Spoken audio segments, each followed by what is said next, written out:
गमगीन हृदय के साथ, अश्रुपूर्ण नेत्र के साथ आज पूरा देश इन वीर जवानों को सलाम कर रहा है। हमारे देश के वीर हैं ये, जिन्हें आज हम सब सादर नमन कर रहे हैं और देशवासियों के इस दुख के साथ जुड़ रहे हैं। खुद प्रधानमंत्री नरेंद्र मोदी जो पालम एयरपोर्ट पहुंचे हैं इस वक्त हमारे इन देश के वीर सपूतों को श्रद्धांजलि अर्पित करने के लिए। देश के लिए एक अपूर्णीय क्षति है ये, जब हमारे देश के प्रथम चीफ ऑफ डिफेंस स्टाफ उनकी इस तरह असामयिक मृत्यु हुई। और प्रधानमंत्री नरेंद्र मोदी इस वक्त पुष्पांजलि के जरिए इन वीर सपूतों को श्रद्धांजलि अर्पित करते हुए प्रधानमंत्री के साथ रक्षा मंत्री राजनाथ सिंह, और ये श्रद्धांजलि प्रधानमंत्री की ओर से नहीं बल्कि पूरे देश की ओर से प्रधानमंत्री अपने इन वीर सपूतों को, देश के इन बलिदानियों को अर्पित कर रहे हैं। इन शूरवीरों को विनम्र श्रद्धांजलि दे रहा है देश। प्रधानमंत्री नरेंद्र मोदी देशवासियों की ओर से इन राष्ट्रनायक बलिदानियों को विनम्र श्रद्धांजलि दे रहे हैं।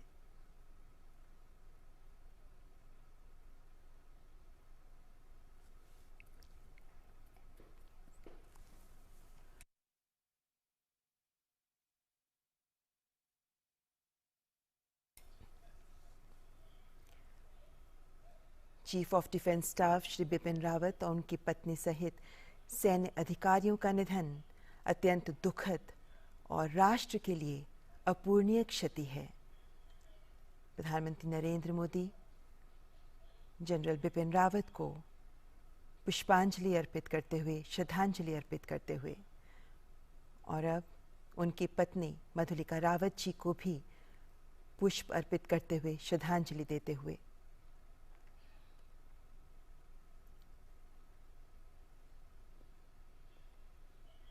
और अब ब्रिगेडियर एल.एस. लितर को भी श्रद्धांजलि देते हुए प्रधानमंत्री इस दुर्घटना में सीडीएस के साथ अन्य 12 लोग हैं जो शहीद हुए हैं। इनमें जनरल बिपिन रावत, उनकी पत्नी के अलावा brigadier L S. Lidder, lieutenant colonel Harjinder Singh, wing commander P S. Chauhan, squadron leader K Singh, Naik Gursewak Singh, Naik Jitendra Kumar, lance Naik Vivek Kumar, lance Naik Sai Teja, junior warrant officer Das, junior warrant officer A Pradeep और हवलदार सतपाल, इन सभी को प्रधानमंत्री नरेंद्र मोदी पूरे देश की ओर से विनम्र श्रद्धांजलि दे रहे हैं।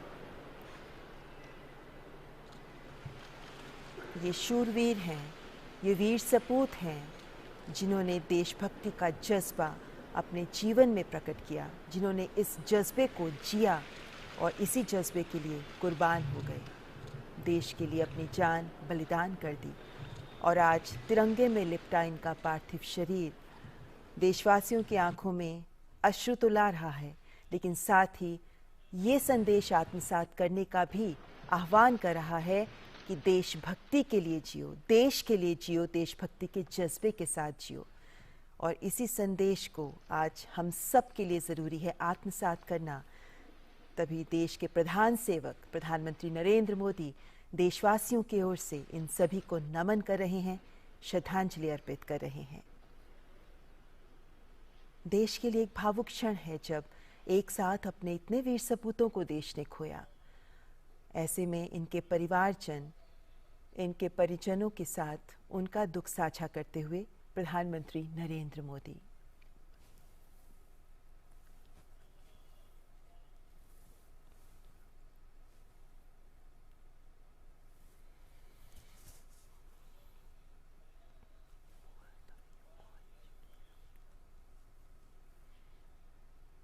ये ऐसे क्षण हैं, ये ऐसे पल हैं जब दिल में बहुत एहसास उमड़ते हैं, बहुत से विचार उभरते हैं, लेकिन मौन शब्द बड़े संदेश देते हैं।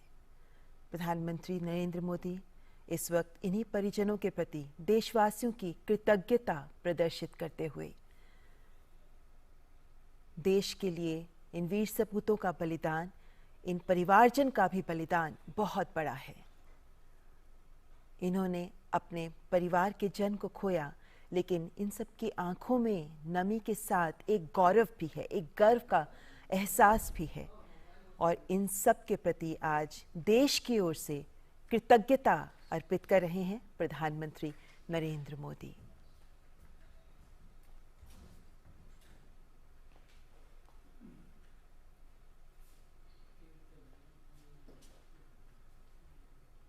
आज एक अवसर जब पूरा देश इन्हें सलाम कर रहा है, एक अवसर जब इन वीर बलिदानियों को पूरा देश इनके प्रति कृतज्ञता महसूस कर रहा है, पूरा देश इनके बलिदान को समझते हुए इनसे देशभक्ति का सबक सीख रहा है। प्रधानमंत्री नरेंद्र मोदी ने भी संपूर्ण देश की ओर से इन्हें श्रद्धांजलि अर्पित की है, इनके परिवारजन के प्रति कृतज्ञता अर्पित की है, क्योंकि इनका बलिदान देश के लिए गया है। ये देशभक्ति का जो सबक सबको सिखा रहे हैं, आज हमें उसे आत्मसात करना चाहिए। प्रधानमंत्री नरेंद्र मोदी के साथ रक्षा मंत्री राजनाथ सिंह, तीनों सेनाओं के प्रमुख, जिन्होंने देशवासियों की ओर से अपने इन शूरवीरों को श्रद्धांजलि अर्पित की है। पालम एयरपोर्ट से ये सीधे दृश्य आप देख रहे हैं।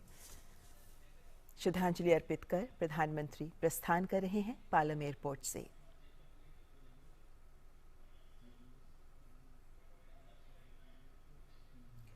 यहाँ पार्थिव शरीर रखे गए हैं और इन पार्थिव शरीरों में जनरल बिपिन रावत, उनकी पत्नी मधुलिका रावत का पार्थिव शरीर भी मौजूद है। जनरल बिपिन रावत जो हमारे देश के प्रथम चीफ ऑफ डिफेंस स्टाफ रहे,